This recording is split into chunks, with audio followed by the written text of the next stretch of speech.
थे कि आप साबिर अली कहे या संतोष पाल, आप कुर्बान अली कहे या त्यागराज, आप राम प्रकाश राम का प्रकाश कहिए या नूर मोहम्मद मोहम्मद का नूर, ये सिर्फ और सिर्फ शब्दों का अंतर है। लेकिन वो जो सर्वशक्तिमान है, वो जो ईश्वर है, वो अल्लाह है, वो परम पिता परमात्मा, वो रब्बुल आलमीन, वो एक है। क्योंकि अगर किसी व्यक्ति के मुंह में जबान नहीं होगी तो वो भी उसकी आराधना वो किन शब्दों में करेगा। तुम मुझे यूं भुला ना पाओगे, तुम मुझे यूं भुला ना पाओगे। तो उस वक्त एक बड़े समाज सेवी थे अभिमन्यु गुप्ता जी टटीरी से। मैंने उनको फोन किया रात को कि सर मुझे इस तरह ब्लड की जरूरत है। उन्होंने कहा आप ब्लड बैंक में जाकर मेरी बात कराइए। मैंने उनकी बात कराई और मुझे 2 यूनिट खून तुरंत जो है उपलब्ध हुआ। तो मेरे मन में विचार आया कि मौका दीजिए अपने रक्त को किसी की रगों में बहने का। ये सबसे लाजवाब तरीका है कई जिस्मों में जिंदा रहने का। मुझे सर्दियों में साग और गर्मी में मुझे कढ़ी बेहद ज्यादा पसंद है। कि जर्रे को चट्टान बना दे या अल्लाह और हम सबको इंसान बना दे या अल्लाह। हिंदू मुस्लिम खाए एक ही थाली में, ऐसा हिंदुस्तान बना दे या अल्लाह। भाईचारा मिशन से जुड़े और विश्वचारा भाई टाइम्स के उपसंपादक मास्टर स्टार हमारे साथ हैं। आज उनका जन्मदिन विशेष के खोज न्यूज के स्पेशल कार्यक्रम में हम उनसे बात करेंगे। मास्टर साहब, सबसे पहले आपको जन्मदिन की बहुत बहुत बधाई। बहुत बहुत शुक्रिया बड़े भाई राशिद साहब। तो जन्मदिन है आज आपका, किस तरह अपना जन्मदिन आप मनाते हैं? मैं मोस्टली अपने जन्मदिन पर हर साल जो है ब्लड डोनेट करता हूँ और इस वर्ष भी मेरा जो है अभी जाऊंगा मैं इंशाल्लाह भी थोड़ी देर के बाद में ब्लड डोनेट करूंगा। सबसे पहले तो यही है।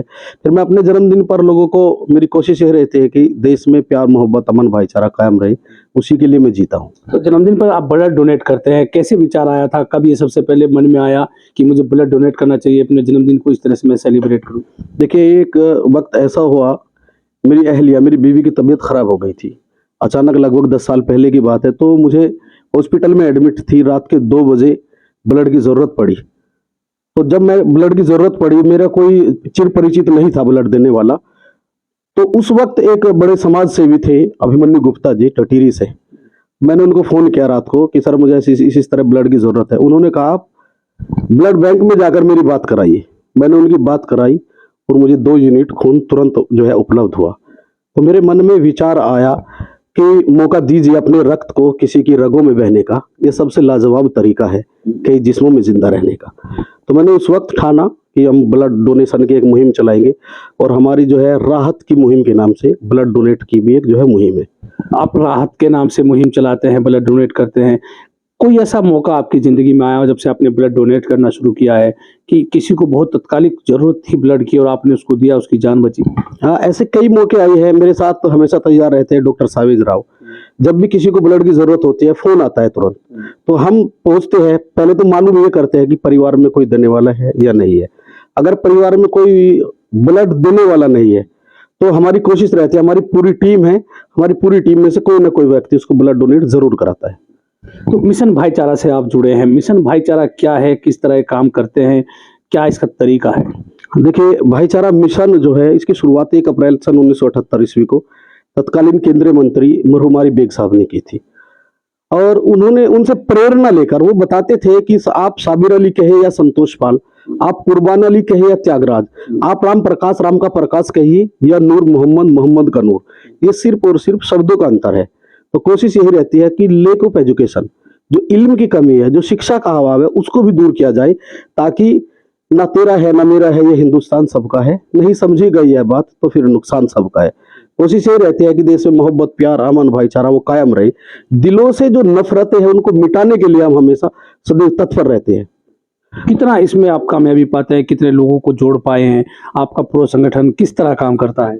देखिए, अब तक हमारी पूरे देश में, मध्य प्रदेश में, मुजफ्फरनगर में भी, और जम्मू कश्मीर में, आप राजस्थान में, हरियाणा में, दिल्ली में बहुत बड़ी टीम है। और जम्मू कश्मीर में पिछले 2018 से शुरुआत हुई थी। 2018 में जम्मू कश्मीर में एक बड़ा एक प्रोग्राम हुए 2-3 बार। वहाँ लोग भयभीत थे कि मुस्लिम लोग आ रहे हैं दिल्ली से बताया गया था उनको। कुछ लोग दिल्ली से थे, मुजफ्फरनगर से मैं गया था कि मुस्लिम लोग है, पता नहीं क्या होगा, किस तरह बातें होगी, क्या करेंगे क्या नहीं। आर्य समाज मंदिर में जो मीटिंग रखी गई थी, तो मैंने जब अपने भाषण की शुरुआत गायत्री मंत्र से की तब उनको पता लगा कि बड़ा अच्छा लगा उनको, और बड़े खुश हुए कि हम ऐसे संगठन से, ऐसे मिशन से जरूर जुड़ेंगे। किस तरह का गायत्री मंत्र आपने कब सीखा, किस तरह का उसको गाया? गायत्री मंत्र तो मैंने वैसे बचपन में ही सीख लिया था, लेकिन जहाँ धर्म को लेकर लोगों में अलग अलग लोगों के नजरिए रहते हैं, वहाँ मेरी कोशिश ये रहती है कि लोगों को हम वास्तविक धर्म की जो परिभाषा है वो बताएं। मैं कोशिश करता हूँ, जब मुझे कहीं मौका मिलता है किसी भी मंच पर बोलने का, तो मेरी एक महाभारत में 11 बार आया है यह तो धर्म ततुजय, और सुप्रीम कोर्ट का भी ध्येय वाक्य है यह तो धर्म ततुजय। लेकिन जब मुझे मौका मिलता है मैं बताता हूँ कि धारणा धर्मित्याहु धर्मो धार्यते प्रजा यतस्य धारणा संयुक्त धर्मिति निश्चय। अर्थात जो धारण करने के लायक है वही धर्म है, जिसका अनुसरण किया जा सके वो धर्म है, जो आपको जीवन में अनुशासन सिखाए वो धर्म है, जो आपको बुरे काम से रोककर सत्य मार्ग पर चलने के लिए प्रेरित करे वही धर्म है। हम उसे रब्बुल आलमीन कह सकते हैं, कोई उसे परम पिता परमात्मा कहता है, who is the creator of this universe, जिसने इस पूरे ब्रह्मांड को रचा है। अलग अलग शब्दों में उसकी आराधना करने का हमारा अलग अलग तरीका हो सकता है, लेकिन वो जो सर्वशक्तिमान है, वो जो ईश्वर है, वो अल्लाह है, वो परम पिता परमात्मा, वो रब्बुल आलमीन, वो एक है। क्योंकि अगर किसी व्यक्ति के मुंह में जबान नहीं होगी तो वो भी उसकी आराधना वो किन शब्दों में करेगा। इंग्लिश जानने वाले आराधना इंग्लिश में करते हैं, हिंदी जानने वाले हिंदी में करते हैं, अरबी जानने वाले अरबी में करते हैं। कोशिश यही रहती है कि लोगों को जागरूक किया जाए, लोगों में अवेयरनेस कार्यक्रम चलाए, और इसका हमें बेनिफिट भी मिल रहा है अल्हम्दुलिल्लाह। लोग भाईचारे की तरफ जो है बढ़ रहे हैं अब। तो आप ये गायत्री मंत्र गाते हैं, आप मुस्लिम हैं, तो क्या कोई किसी तरह का ऑब्जेक्शन कभी किसी ने उठाया हो कि भाई आप गायत्री मंत्र गाते हैं?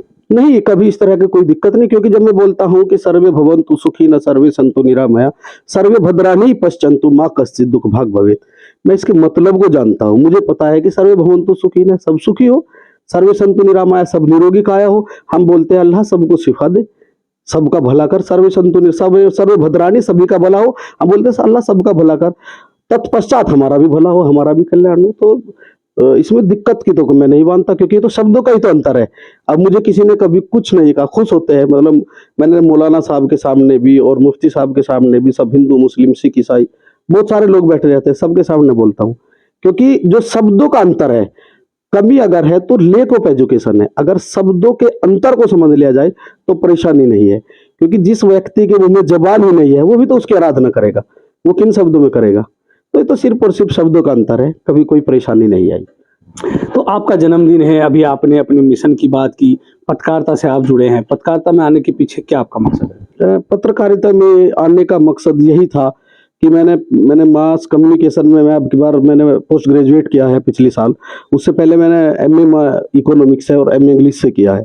तो मकसद यही था कि अपनी आवाज को दूसरों तक पहुंचाने का, कुछ ऐसा जो पत्रकारिता में क्या होता है कि देश के जो कार्यपालिका, न्यायपालिका और विधायिका, 3 स्तंभ है, और चौथा स्तंभ जो पत्रकारिता है, उसका आने में मेरा मकसद, मेरे मन में एक टीस थी कि मैं भी जिस तरह औरों के सामने अपनी बात रखने का एक अच्छा प्लेटफॉर्म है, अपनी बात को खुलकर कहने का एक अच्छा प्लेटफॉर्म है। और पत्रकारिता में मेरी रुचि बचपन से ही थी। मुझे लोग, मेरे उस्ताद मोहतरम थे आरिफ बेग साहब, उन्होंने कहा था, इसरार आप अच्छा बोलते हो, आप अच्छा लिखते हो, आप जो है पत्रकारिता में जो है अपना भाग्य आजमाइए। उनसे प्रेरणा लेकर, क्योंकि मेरे जो उस्ताद थे वो भी शुरुआत में पत्रकार रहे, आरिफ बेग साहब, और उन्होंने फिर एलएलबी किया, वो वकील थे। फिर उन्होंने बाद में उनको राम मनोहर लोहिया जी उनको लेकर आए थे राजनीति में। तो आपका पत्रकारिता में जो आदर्श हैं वो बेग साहब हैं? हाँ, नहीं, पत्रकारिता में मेरे आदर्श जो उनसे प्रेरणा लेकर, उन्होंने कहा, उनसे इंस्पायर होकर, उनका हुक्म भी था मेरे लिए। और मेरे बड़े भाई डॉक्टर बिलाल शबगा जी है, जिन्होंने पत्रकारिता में, मास कम्युनिकेशन में पीएचडी किया है। तो उन्होंने मुझे ज्यादा मोटिवेट किया, और मैं आपसे भी सीखता हुआ अभी मेरे प्रेरणादायक है, आपसे भी मुझे प्रेरणा मिलती है। तो आप बताइए कि मास्टर स्टार की आप पत्रकार भी हैं, समाज सेवा भी आप करते हैं, जिंदगी का कोई ऐसा लम्हा होता है जो हमेशा याद रहता है?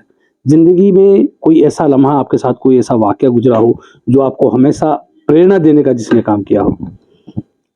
मुझे हमेशा प्रेरणा देने के लिए मेरे गांव में मेरे टीचर थे। नहीं, कोई ऐसा वाकया हो जिससे आपको मिला हो कि नहीं, मुझे ये सब कुछ चीजें करनी चाहिए? मुझे जो मैं बता रहा हूँ सर, गांव में मेरे एक टीचर थे जिन्होंने मुझे शुरुआत में पढ़ाया था, बताया था। वो कहा करते थे कि इसरार, उनकी जो हमेशा मुझे, जो उनकी शिक्षाएं है वो हमेशा मुझे याद रहती है। जो मेरे जीवन का जो टर्निंग पॉइंट था वो वही था। मैं बिल्कुल एक गरीब फैमिली से, और मेरे परिवार में और आसपास मोहल्ले में भी कोई पढ़ा लिखा नहीं था, मुस्लिम। मैं मानता हूँ कि गांव में सबसे पहला मुस्लिम ज्यादा पढ़ने वाला मैं ही हूँ। तो उन्होंने मुझे मोटिवेट किया कि आप जो है स्कूल में आप जो है अच्छा, आपकी नॉलेज, आपका जो ज़हन वो बहुत अच्छा है। मैं क्लास के सबसे कमज़ोर बच्चों में था। और जब क्योंकि वो पहले से वो जो चले आ रहे थे, मैं हाई स्कूल में गया था और पहले से सब वहाँ पढ़ने वाले बच्चे जो वो पब्लिक स्कूल में पढ़ रहे थे।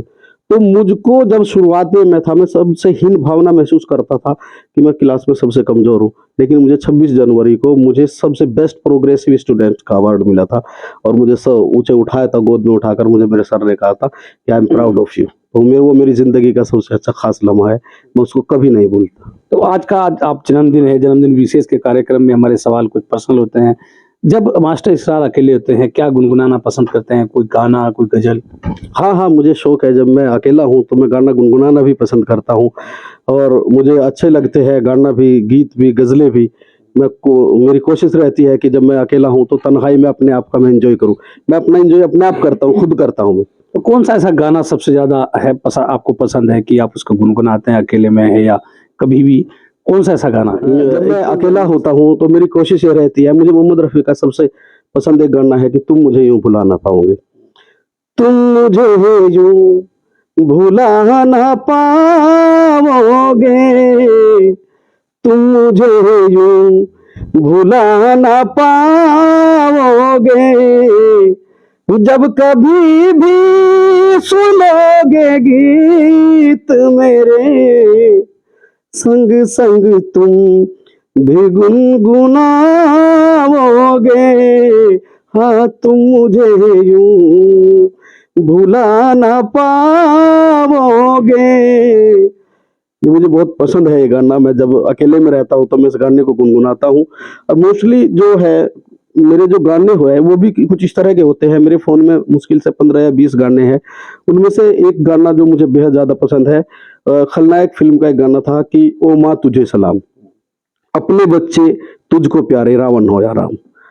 ये मुझे बेहद पसंद है। मेरे फ़ोन में मुश्किल से 10-12 गाने होंगे, उनमें से एक ये है और उनमें से एक गाना ये है कि तेरा नाम सबके लब पे सुबह हो शाम हो, हर बुराई से बचे बस नेक काम करो। ये अनुराधा पौडवाल जी का गाना है। ये मेरे जीवन के सबसे पसंदीदा गाने हैं। तो जन्मदिन पर आप से एक सवाल और मैं पूछूँगा, मास्टर साहब को खाने में क्या पसंद है? क्या खाना पसंद करते हैं? मुझे खाने में ना मोस्टली मैं शाकाहारी खाना पसंद करता हूँ। मुझे सर्दियों में साग और गर्मी में मुझे कढ़ी बेहद ज़्यादा पसंद है। आप एक तरफ जैसा कि मैं नॉनवेज भी खाता हूँ, आप एक तरफ चिकन हो और एक तरफ साग हो, तो मैं साग को प्रायोरिटी दूँगा, हरा साग। साग और मक्का की रोटी, ये मुझे बेहद ज़्यादा पसंद है। तो आज आपका जन्मदिन है, मेरा आपसे आखिरी सवाल है, अपने जन्मदिन के मौके पर इस देश के लोगों को क्या एक मैसेज देना चाहते हैं?